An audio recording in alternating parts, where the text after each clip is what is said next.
Tersangka penganiayaan anaknya berusia 5 bulan hingga tewas dan membiarkannya membusuk di dalam rumah Jalan Siwalan Kerto Tengah, Wonocolo, Surabaya, menjalani rekonstruksi adegan penganiayaan yang digelar Polsek Wonocolo.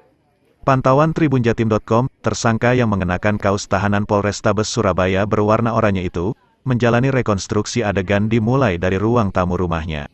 Kemudian, setelah dilakukan serangkaian persiapan oleh penyidik dari tim Inafis Polrestabes Surabaya yang berpakaian hitam, tersangka dibawa menuju lantai 2 rumahnya. Di ruang kamar lantai 2 tersebut, merupakan tempat korban atau anak tersangka berinisial Ado ditidurkan, sekaligus menjadi tempat penganiayaan itu terjadi. Rekonstruksi adegan yang dimulai sekitar pukul 9 waktu Indonesia Barat, penyidik berhasil menghimpun 19 adegan, namun, terdapat beberapa adegan yang berbeda dari yang diperagakan tersangka, dengan keterangan atau pengakuan tersangka saat pemeriksaan di ruang penyidik. Kapolsek Wonocolo Polrestabes Surabaya Kompol Royke Hendrik Francisco mengungkapkan, perbedaan tersebut terdapat pada perbuatan penganiayaan tersangka terhadap bayi. Keterangan pada saat diperiksa di ruang penyidik, tersangka mengaku melempar bayi di atas kasur sebanyak 2 kali, dan memukul punggung bayi sekali. Tindakan penganiayaan itu dilakukan tersangka, seusai memandikan bayinya, pada Rabu, tanggal 22 Juni tahun 2022, sore, namun, saat dicocokkan dengan adegan saat rekonstruksi. Ternyata tersangka melempar bayi tersebut sebanyak 1 kali, dan memukul tubuh korban 2 kali, yakni pada punggung dan dada. Kemudian pada adegan ke-12 bayi dibalik lagi dipukul di dada, dan langsung berhenti menangis. Kemungkinan disitulah korban mengalami sesak nafas, dan mengakibatkan sirkulasi oksigen berhenti dan tewas, ujar mantan Kabak Ops Polres Sampang itu di kediaman tersangka, Selasa, tanggal 12 Juli tahun 2022.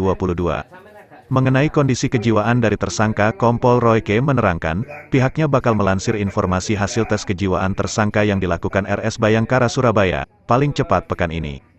Pekan ini, kami akan lansir, dari RS Bayangkara Surabaya, prosesnya, pungkasnya, seraya melenggang pergi dari area press release yang digelar Polsek Wonocolo.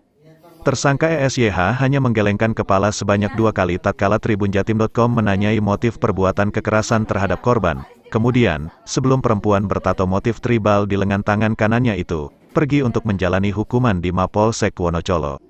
Ia tampak berpamitan kepada sang ibunda yakni Eti Suharti Basri, 47 tahun, yang juga dilibatkan dalam rekonstruksi adegan tersebut. Hasil penyelidikan kepolisian, bayi berusia 5 bulan berinisial Ado itu, sebenarnya sudah tewas sejak Selasa, tanggal 21 Juni tahun 2022. Artinya, 5 hari sebelum dilaporkan oleh Eti kepada warga atau para tetangga hingga pihak kepolisian melakukan penyelidikan.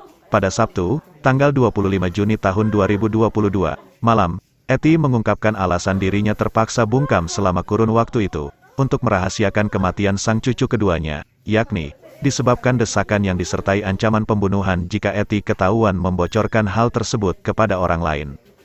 Terima kasih sudah nonton, jangan lupa like, subscribe, dan share ya!